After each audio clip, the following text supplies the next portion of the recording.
Hi everyone, my name's Adam Goodall. I'm the Tree and Woodlands Manager within Leicestershire County Council. So my team are responsible for managing a range of trees across county council properties, from highway trees to trees on schools, on country parks, work with our ranger teams, to schools across our farm estate, industrial estates, and other properties. So we've got a hand in sort of tree management across a range of county council properties, but also obviously as part of the council we're really concerned about tree planting around tree cover and around what we can do to really engage with communities to see more happening, and the likes of tree wardens and other parish and town councils. So just going to run you through a bit of background and then some of the sort of offers that we have to really help tree planting go forward.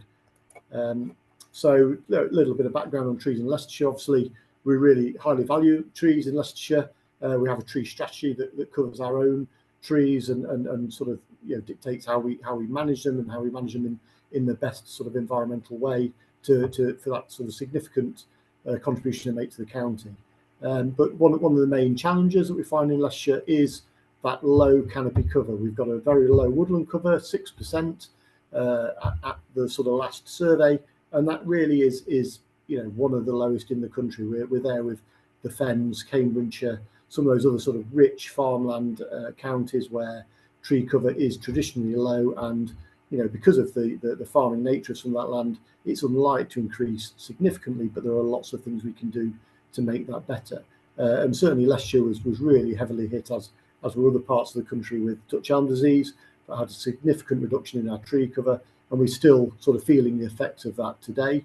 And again, looking towards the future for potentially adverse effects of climate change, invasive pests and diseases, we're really concerned about what's that further decline going to be on our native tree stock, and how can we start looking to enhance it? How can we look to buffer those existing sort of trees and woodlands that we have, and how can we look to really give them that resistance that they need to go forwards?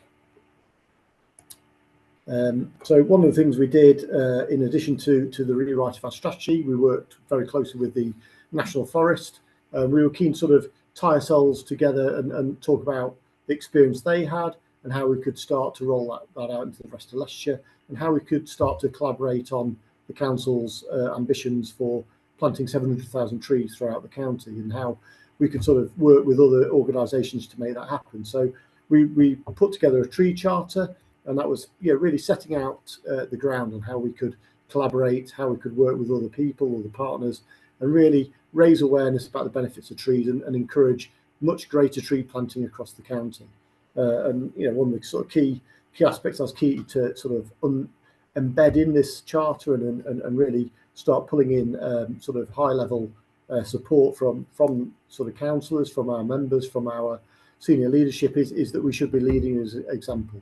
So we are a major landowner. We're not the biggest, but we have significant tracts of land, and we need to start identifying areas of our own land where we can see change, where we can see trees planted, we can see new hedgerows, improved hedgerows, and also new potential woodland sites. So that was one of the key sort of aspects I was keen to take forward with that, but also looking at what's already happening in the county. What are the good examples? So we pulled in examples of some of our tree wardens, showing how they work, looking at developers that actually are doing good things rather than just ignoring trees, and looking at the value, significant value that mature trees on a new housing estate can bring, that added value it brings to them as developers, and also how they can look to really make sure that their developments look good and will look good in the future with new tree planting, and businesses as well, how we could work together with those. So we produced the tree charter, and we're again keen to not just have that as a document. We want to start looking at what we can do to take that charter forwards. I talked about canopy cover, and this is a map from this is the GB Ward canopy cover map. So it's put together by a range of organisations, but sort of largely hosted by the Forest Commission. And again, this is really good citizen science. This is using volunteers who can go in and actually using a programme called iTree, map the canopy cover by ward. So you can see we've outlined Leicestershire there, which has all been mapped. Some of the outlying counties are still waiting to be mapped. But you can see there the real challenge we're against in terms of what is the canopy cover through Leicestershire. And part of the benefit of looking at canopy cover as opposed to woodland cover or tree cover on its own is that we're looking, diametrically, we're looking down. We're looking at the urban forest as it is.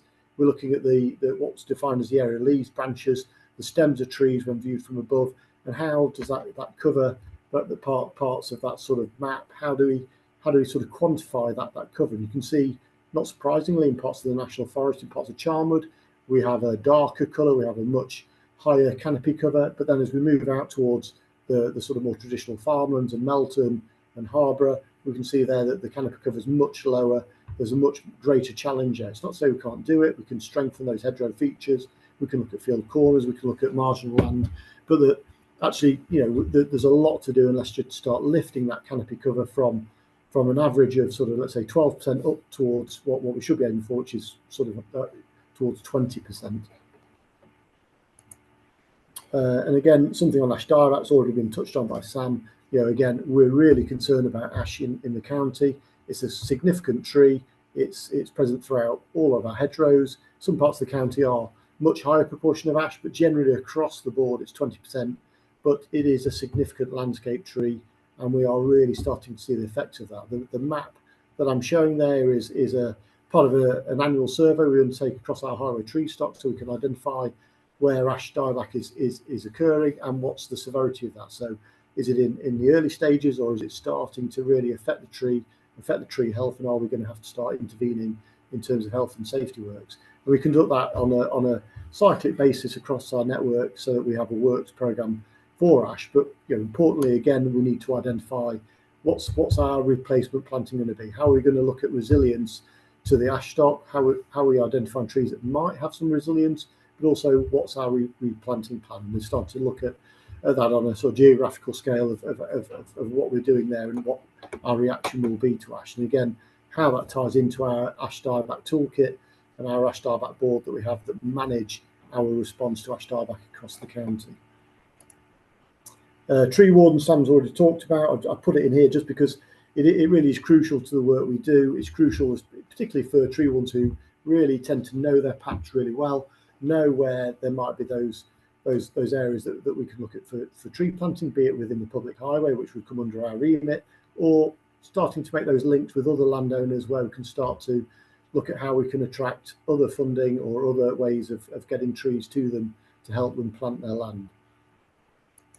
And again, looking at some of the offers that we do ourselves in partnership with the Woodland Trust, or as a part of our own work with ash dieback, we offer a range of schemes that members of the community can access. So one of the key sort of schemes that's been running for a number of years is our free tree scheme partnership with the Woodland Trust. So our tree packs, we give away 200 tree packs a year, and they're suitable for a range of land. They come in packs of 50 saplings as a mix of oak, wild cherry, crabapple, fir maple, hazel. So a nice mix of native trees suitable for a range of settings, along with guards and stakes. And we'll give advice again on those sites where they might want to go, and some sort of planting and aftercare advice. But that's a significant amount of trees. That's 10,000 trees a year going out into the sort of community for various projects. The next scheme we run again with the Woodland Trust is the free hedges scheme. So again, that's a number of packs suitable for 50 metre lengths at a time, 5 plants per metre. So that's getting towards 5 kilometres of hedging a year. Ideally, to start linking in existing features, so linking in with woodlands, linking in with existing hedgerows, filling in gaps, but again with a range of native species, and they come with trees as well, so that you can start seeing some infield trees being developed. Something else with the Woodland Trust that we subsidise is called moorwood. So this is going away from small spinneys to something that might be a much larger scale woodland in a field corner, or perhaps as part of a agroforestry scheme, to sort of create shelter belts or shelter for farm animals, and that's up to ½ hectare in size. And again, but these can be multiple sites within a field unit or a farm unit. And again, we're enhancing that, we're subsidising this so that we can see much more sort of self-plant schemes with farmers and make this a realistic prospect. And again, each year we're attempting to deliver 10 hectares across the county, small woodland, small scale woods, giving us 16,000 trees in the ground as part of that scheme.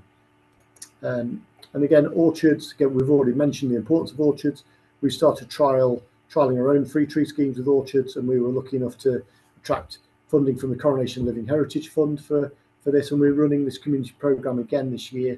So if you have a site, if you have a community space or a school or a suitable site, we will fund the and source the 10 trees minimum, but we will look at larger sites if it's possible, and give free advice for really trying to take forward community orchards. One of the key aspects has already been touched on with orchards is they have to be used. We want to see people planting and using them and understanding orchards, and again looking at heritage species, looking at those species that perhaps are being lost from our landscape. So it's really important to us, and again that's a great scheme that we're running this year.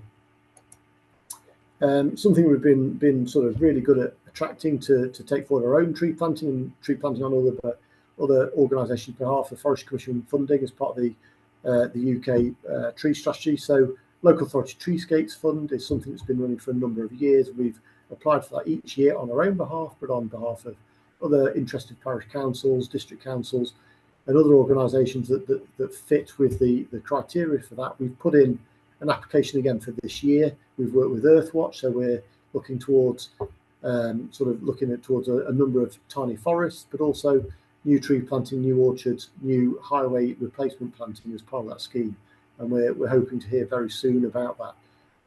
The other application that we were successful with is something called the Woodland Trust Accelerator Fund, and that gives us funding to bring in expert advice across our own land holding, but across other land holding if there's a significant project that we can help make happen. Things like working with our flood alleviation officers, looking at flooding and natural flood management and tree planting where that can take place. And the other one is the Urban Tree Challenge Fund, so specifically for urban tree replacements where perhaps trees are being lost, and we can really look at a sort of tailored scheme to replace trees and make sure that we've got resilient tree planting within our urban environment. And again, what we're keen to see as part of that sort of commitment for that 700,000 trees, working with partners, is to have trees logged so that we can show a live update. We can show where those trees are being planted and that effect it's having on our landscape. And not surprisingly, a lot of action is happening in the northwest with the National Forest and its partners, but we are starting to see that map spreading out. We are seeing much more work being achieved across the county, but it really highlights that there is so much still to do in Leicestershire, and we're really interested from people who have ideas or who have projects that we can help sort of steer and help get put in on the ground. Something else that we've been doing as part of this work is the creation of a new tree nursery. So that's so we can secure our own tree stock for handing out to farmers and landowners, but we can start looking at our own expertise in terms of cultivation of specific trees from seed, start collecting trees from known sort of heritage areas, but also looking at orchard scions and really starting to develop local expertise and perhaps use this as a satellite to facilitate and help other nurseries, other community nurseries grow and develop. So that will our aim for this nursery is that we start growing from this year. It's literally just been put in, and we've got a project officer on the ground starting to make things happen there. And again, I mentioned our own estate, so we've been drawing in expert advice to look at key sites across our estate, looking at a review of sites where new tree planting might take place. That could be as simple as new hedgerows, new trees in hedgerows, trees as buffers to stop runoff from farms, but also marginal land where perhaps the farming isn't that great, and that actually we could put that land to a greater use in terms of biodiversity and linking in with the adjacent sites. So this is a potential site in Lutterworth that we're keen to take forward for next planting season, and really it's a 12-hectare site, looking at how we can enhance that site, how we can create a new community woodland on the edge of Lutterworth. So really sort of taking forward some exciting ideas for our own land where we can, working with our farm managers. And that's just a sort of range of photos from various schemes that we've been involved in, either just through our free tree scheme that's supplying trees, or through work with our nursery, or work with the Jubilee trees with the Lord Lieutenants. And again, looking at in particular, how do we start building these resilient landscapes? How do we see more trees being worked into the ground, being planted, being part of a sort of a farming system where it needs to be, or looking at an alternative use of the land if that's more suitable. But if you have an idea, or you think you have an area of land that you want to see planted, please come to myself or Lucy or one of the tree wardens, and we'll try and work with you and see what we can do to support that project. And just finally on my presentation, I think I'll be uploaded. I've put some sort of really key links that relate to my presentation and that might help with just signpost you on in some terms of some of that support or some of that information on tree planting, on grants, on ash dieback, and sort of other relative information. So that was sort of a quick overview, and my contact details are at the start of my presentation. So if anyone does have any questions or wants to get in contact, please do so.